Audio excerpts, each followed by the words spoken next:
Unaweza kuwa unahangaika na masuala mbalimbali ya kiroho. Kwa mfano, labda wewe umewahi kwenda kwa mganga akakupatia dawa, akwambia nenda kaoge hii dawa, nenda kafanya hii dawa ndani ya muda wa siku kadhaa. Kweli lile tatizo ambalo ulikuwa umekusudia likawa limetoweka, lakini kutoweka kwake halijatoweka moja kwa moja, limetoweka kwa muda tu. Unaweza kushangaa umeishi mwezi mmoja, tatizo limerudi tena. Au unaweza kuwa uliwahi kwenda kwenye ibada, labda maombi kanisani, wakakuombea kwa damu ya Yesu, kweli kwa damu ya Yesu matatizo hayo yakatoka, lakini baada ya muda matatizo yale yakarudia tena. Unaweza kuwa ulienda msikitini au kwa shehe wakakufanyia dua kubwa kabisa, matatizo yako yakatoweka, lakini baada ya muda matatizo yakarudi tena. Kipo kitu kimoja ambacho watu hawatambui. Kuna elimu ya kiroho ambayo unatakiwa uitambue. Mwisho wa siku unaweza kaenda mahali ukapewa tiba ambayo ni sahihi kabisa, lakini tiba hiyo ikafanya kazi, ile kazi ikashindwa kudumu kutokana na maisha yako wewe mwenyewe. Tiba za kiroho zinategemea maisha yako ya kudumu, zinategemea maadili yako. Na ndio maana mimi nimekuwa nikifundisha habari ya mitetemo mara kwa mara, mitetemo ya kiroho. Yaani nguvu zote za kiroho, mambo yote ya kiroho unayoyasikia, unayoyajua yapo katika mfumo wa kutetema. Yaani uko katika mfumo wa mawimbi. Ni katika mfumo wa mawimbi ambayo ni kama umeme, wa namna fulani. Kwa sisi tunasema mitetemo. Yaani kwa kifupi tunasema ni mitetemo. Nilikuwa nimeandika kitabu hiki kinaitwa Mitetemo ya Kiroho. Kitabu hiki kina elimu ya msingi ya kukufahamisha wewe nini kinaendelea kuhusiana na mambo ya kiroho. Ni kitabu ambacho kinakufafanulia kwa undani kwamba mambo ya kiroho yapo katika namna gani. Mambo ya kiroho yapo katika namna gani? Na nikisema katika namna gani inamaanisha katika namna mbili, namna ya chini na namna ya juu. Yaani namna ya giza na namna ya mwanga. Sasa unapoenda kufanya dawa bila kujua kuhusiana na maarifa haya, dawa yenyewe haiwezi kukusaidia. Unapofanya dua bila kujua bila kujua maarifa haya, dawa inakusaidiaje? Au dua inakusaidiaje? Au hizo maombi ulioenda kufanyiwa yanakusaidiaje? Lazima ufahamu kuhusiana na mitetemo, lazima ufahamu utendaji wa kitu unachokitoa katika mwili wako. Ndipo ambapo unaweza kujua jinsi ya kukitoa. Sasa wewe unapewa dawa, unaenda kuifanya dawa. Inakusaidia kwenye wiki ngapi hiyo? Wiki 2 au wiki 3. Wewe unaenda kanisani unafanyiwa maombi. Kabisa kwa damu ya Yesu. Kweli matatizo yako yanaondoka ndani ya mwezi mmoja, ndani ya mwezi 2. Wewe unaenda kuchinja kabisa, unachinja kabisa kafara ili ufanikiwe, lakini bado muda mwingine unakuwa bado havieleweki, au unafanikiwa kwa muda mfupi, unarudi tena vile vile.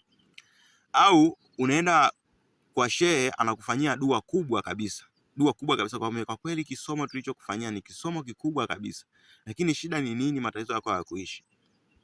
Changamoto ni moja, watu huwa hawafahamu kwamba maisha yako unayoishi kila siku ndio yanayokufanya uwe jinsi ulivyo na matatizo yako. Yaani maisha yako unavyoishi ndio yanayovutia kwamba wewe uwe na mapepo au usiwe na mapepo. Au niseme kwamba mtu unaweza kuwa na mapepo usijue kama mapepo yamekufuata au kuna mtu kakusukumizia mapepo kutokana na maisha yako unayoyaishi wewe mwenyewe. Najaribu kusema nini? Najaribu kusema kitabu hiki ni kitabu ambacho ni msaada kwa jamii. Kitabu nimekiandika kwa lugha ya Kiswahili. Kitabu kinaeleweka.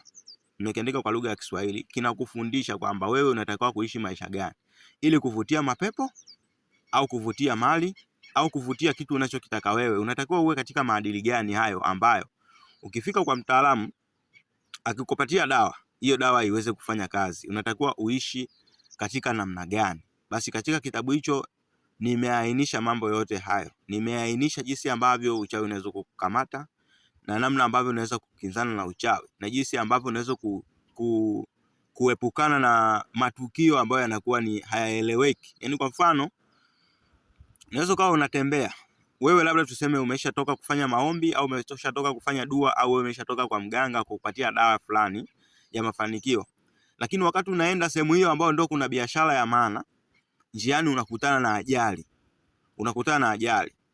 Sasa wewe tayari kwenye mwili wako una dawa ambazo zinakusaidia kukingana na damu hiyo majanga hayawezi kukufika wewe, lakini yanaweza kukufika kupitia watu wengine.